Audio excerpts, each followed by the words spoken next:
Honorable Chairman Sir, Wilano, Sini Tinini Mushan Tubunai, Honorable MDC, Jabujit Tripuranang Hambayaparo, Deva Hambayaparo, Sini Gobeshona, Clay Tajilu Pognar Sini Bimal Chakma honourable member একজন politician গবেষক আবাহিগেন politics এবং মান উন্নয়নের নেই I really thank him কক সেনর বাংলা জানি ককে মজে কন্টেন্ট ওর পড়ি নেই মানে ও খুব সাদা মাথা একটা ইংরেজি ভাই I don't know who has written this just like Gauro, the forest dwellers chini the prasaro, bahik light thokok jagito, just at a jholok or is hanani just like. আপনারা যদি এই মোশনের বিষয়বস্তুটা পড়েন এখানে কোন এক জায়গায় লিখেছে যে আমার স্ত্রীর নাম ইনকারেক্টলি এটা লেখা হয়েছে দি ওয়াইফস নেম ইজ ইনকারেক্ট এবং যে লোকেশনটাতে আমাকে দেওয়া হলো এই লোকেশনটা অন্য একজন সেখানে দখল করে বসে আছে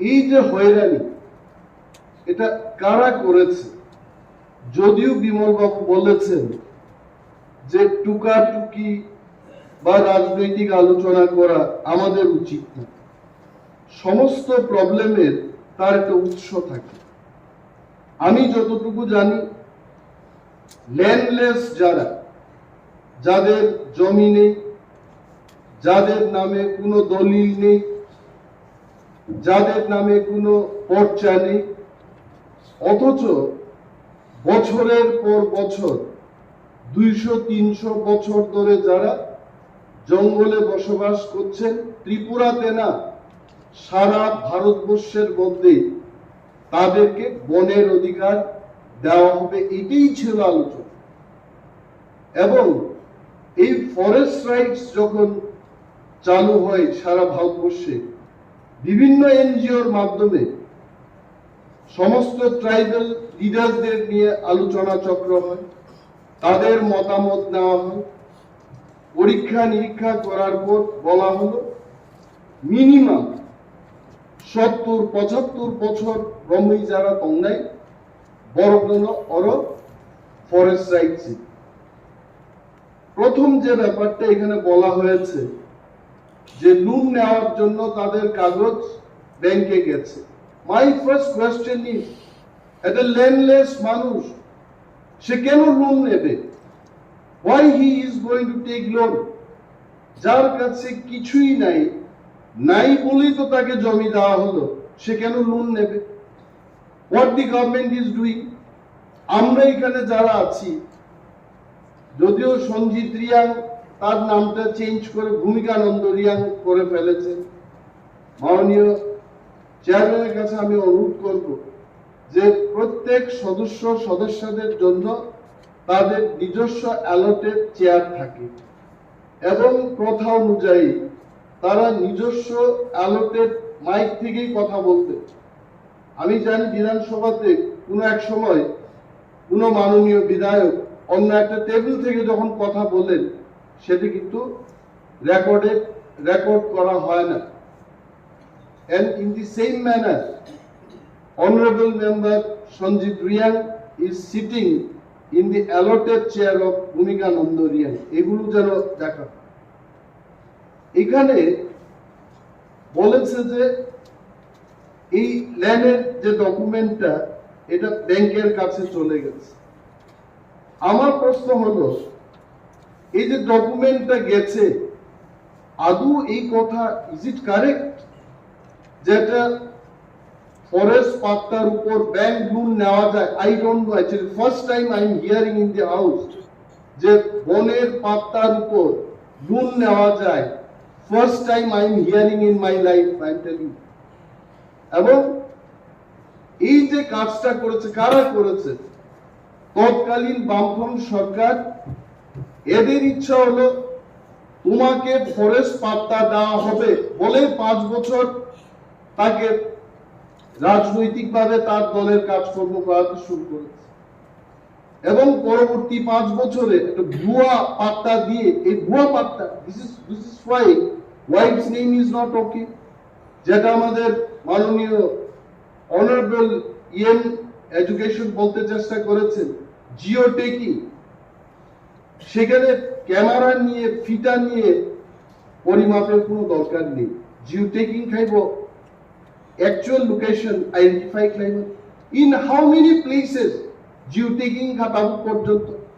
আমি জানি নর্থ ত্রিপুরার চন্দ্রখা, রাইতিসা, কাংরাই ইত্যাদি এলাকায়, বিশেষভাবে যেখানে রিয়াংরা বসবাস করেন, তাম খাইকার পাট্টা ফাইকা চিনি রিয়াং সিনের গুমুঙ্গই আর আরো চাষবাস খাই বাগান লাখ লাখ রাঙাচিত অন্য চিনি তিপ্রাসা পরগ্রহণ। আমি এটা বলবো না এখানে তিপ্রাসাদের বিরুদ্ধে লড়াই করুক, এটা আমার বক্তব্যের মূল বিষয় না, কিন্তু এটা কেন একজনের নামে পাট্টা হবে আর একজন চাষ করবে সেখানে, এটাও এনকোয়ারি হোক। তো শোষণ থেকে মুক্ত পাওয়ার জন্য এটা করা হলো, আবার তারা শোষিত কেন এটা হবে? আমার মানাই নেই জায়গায়। আরেকটা জিনিস হলো, বিমল বাবু যে স্পিরিট নিয়ে এখানে কথা বলেন, আমি আবারও বলবো, I feel that as if we are in the one party, we are in the same government. এটা বাস্তব। বিজেপি, তিপ্রামথা, সিপিএম দলীয়ভাবে সে তার দলের কথা বলবে, এটাই ডেমোক্রেসির প্রথা। কিন্তু একটা সরকার আর একটা সরকারকে সাহায্য করা, এটাও তো একটা প্রথা। রাজ্যে বিজেপির সরকার হতে পারে, এখানে তিপ্রামথার সরকার হতে পারে, but government should help another government. যদি আজকে কেন্দ্রীয় সরকার মনে করে যে ত্রিপুরা সরকারকে 1 টাকা দেব না, আই টেল ইউ, বেতন দেওয়া তো দূরের কথা, ত্রিপুরা রাজ্যে কোন ধরনের সরকারি ব্যবস্থাপনা আর চালু থাকবে না। Because 78 to 80% of the state budget is dependent on the central budget. Central grant যদি না দেওয়া হয় ত্রিপুরাকে, ত্রিপুরা সরকার সে পরিচালনা করতে পারবে না। ইন দি সেম ম্যানার আমাদের এডিসির যে বাজেট, আবার বলবো, ত্রিপুরা সরকার নিয়ে 26,800 কোটি টাকা budget, only 2% of that budget is being given to us. এটা দিয়ে আমরা কি করব? কেন এটা হবে? এই যে রাজনীতি, আমরা বলি রাজনীতির ঊর্ধ্বে আমাদের জনসাধারণের জন্য কাজ করতে হবে।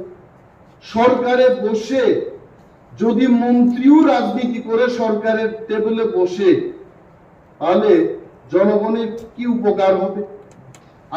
আমি চ্যালেঞ্জ ছুড়েই বলছি, বিমল বাবু একদিন আমাকে 3টা না 5টা অ্যাপ্লিকেশন দিয়েছে যে কেউ বাড়ি ঘর পুড়ে গেছে আগুনে, বলছে যে অনিমেষ বাবু, যেহেতু ট্রাইবাল ওয়েলফেয়ার দপ্তর আপনার কাছে, আপনি একটু সাহায্য করুন।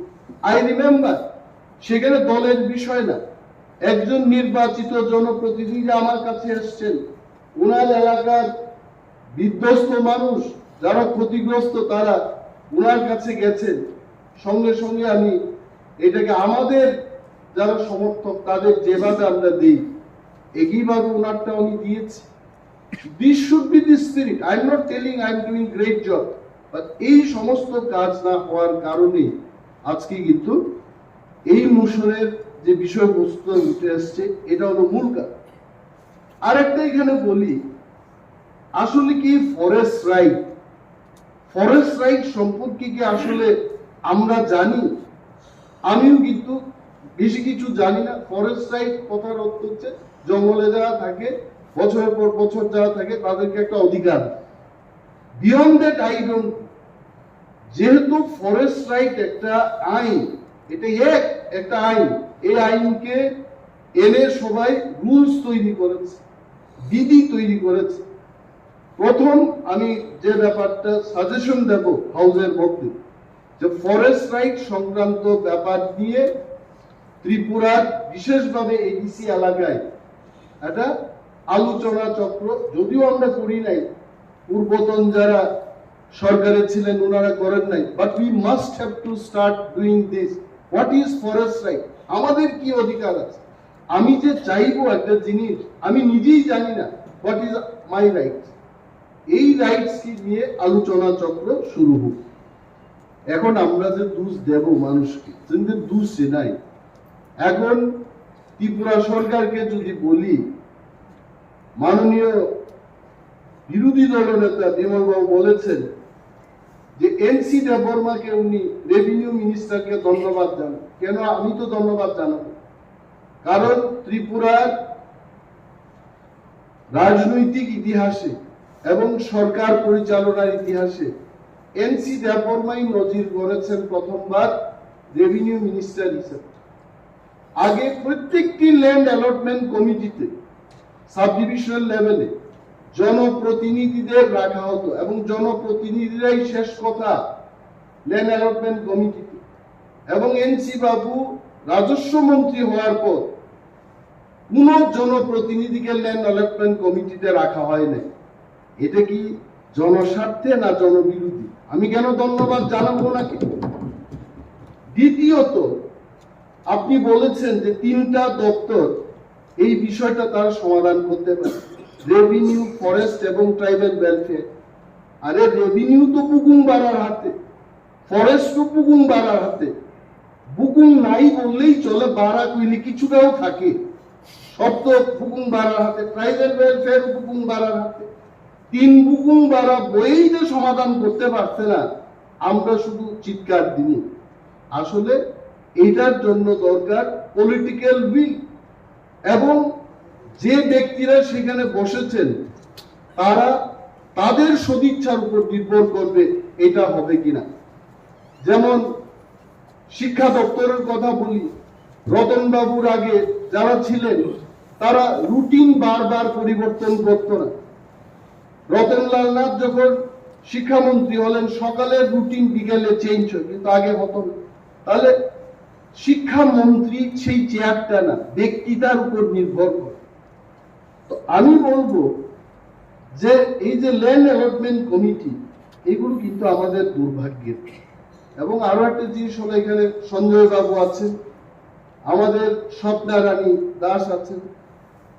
যদি আমাদের এডিসি কে পূর্ণাঙ্গ রাজ্য করা হয়, আমার দৃঢ় বিশ্বাস উনারাও আমাদের সাথে আছে এবং থাকবে। তাহলে ওনাদের সামনে এটা বলাই শ্রেয় যে ত্রিপুরা রাজ্যে 3 ভাগের 2 ভাগ হচ্ছে এডিসি। অর্থাৎ যদি এই 2 ভাগ ধরে ক্ষমতা দিয়া দেয়, পিতার চেয়ে পুত্রের অধিকার বেশি হয়ে যাবে। কারণ পুত্রের আয়তন হচ্ছে 3 ভাগের 2 ভাগ, আর পিতার আয়তন হবে 3 ভাগের 1 ভাগ। এই ভয়টাও কিন্তু সেখানে কাজ করে, কিন্তু করার তো কিছু নাই। এডিসিটাই এমন। কার্বিং আঙ্গের কথা যদি বলেন, আসামের 10 ভাগের 1 ভাগ হবে বা 15 ভাগের 1 ভাগ হবে, কিন্তু ত্রিপুরাতে দেখা গেল যে টোটাল আয়তন তা আমাদের কাছে। এই ব্যাপারটাও সেখানে কাজ করছে। এটা আমরা চাই, বিমল বাবু যেহেতু বলেছে, এই হাউস থেকে একটা রেজলিউশন হোক, এবং মাননীয় এলআরএস দপ্তরের ইএম সাহেব যেটা বলেছেন যে আমাদের করার কিছু নাই, তেমন কিছু ব্যাপার আমি মনে করি না। আমাদের করার অনেক আছে। গভর্নরের মনোনীত মাননীয় এমডিসি এখানে এমন ভাবে বক্তৃতা করেন যেমন বাকি বিরোধী দলের যারা সদস্যরা ওনারা কিছুই না, গভর্নরের যারা আশীর্বাদ প্রাপ্ত ওনারাই সবচেয়ে ইফেক্টিভ। এটা ভালো কথা। তো এমডিসি বিদ্যুৎ দেববর্মার মতো যারা প্রভাবশালী এমডিসি, পুর খাওয়া এমডিসি, বিমল বাবুর মতো পুর খাওয়া এমডিসিরা থাকতে ত্রিপুরা সরকার, বিজেপির সরকার এটা করবে না কেন? এখন একটাই দরকার, আমাদের একটা প্রস্তাব, এখান থেকে সেখানে যাও, টোটাল এনকোয়ারি হোক। এখানে কার ভাতিজা কার ভাগ্নে এটা দেখার আমাদের বিষয় না। টোটাল এনকোয়ারির মাধ্যমে কার জায়গা কে দখল করছে, জিও টেকিং হোক, আর যদি সিপিএম যদি ভুয়া পাট্টা দিয়ে থাকে তাহলে এটাকে শেষ করে নতুন ভাবে যেন আমরা করতে পারি, এই বিষয়টা আমাদের দেখা উচিত। এবং কিছু কিছু ক্ষেত্রে এই ফরেস্টের কথা বাদ দিই, প্রাইম এলাকাতে আমরা শুনলাম যে তেলিয়ামুড়ায় অনেক জমাতিয়া কলইদের যে জায়গা ছিল, এটা কিন্তু ট্রাইবেল ল্যান্ড নন ট্রাইবেল কে বিক্রি করা যায় না, কিন্তু বিজেপি ব্রিটিশ সরকার আর একটা ইতিহাস সৃষ্টি করার পদ্ধতি। আমরা অনেক চেঁচামেচি করলাম, এটা কি করা হয়, ট্রাইবেলদের ল্যান্ড এটা নন ট্রাইবেলরা বিক্রি করতে পারে না, এটাই রাজ্যের আইন, কিন্তু এই আইনকে লঙ্ঘন করে ওইখানেও বিক্রির আদেশ, বিক্রির জন্য পারমিশন দেওয়া হচ্ছে। এগুলো বন্ধ হোক। টোটাল ব্যাপারটাকে নিয়ে আমাদের এই হাউস থেকে একটা প্রস্তাব সেখানে যাক, এন্ড অল অফ আস, যেহেতু বিমল বাবু বলছেন বিরোধী দলনেতা, এইখানে আমরা নির্বাচিত 28 জন, নির্বাচন ছাড়াই 2 জন আমাদের মতো এমপিসি, অর্থাৎ 30 জন আমরা একমত হয়ে ত্রিপুরা সরকারের কাছে প্রস্তাব দেব যে এই ঘটনার তদন্ত। Thank you sir, thank you very much.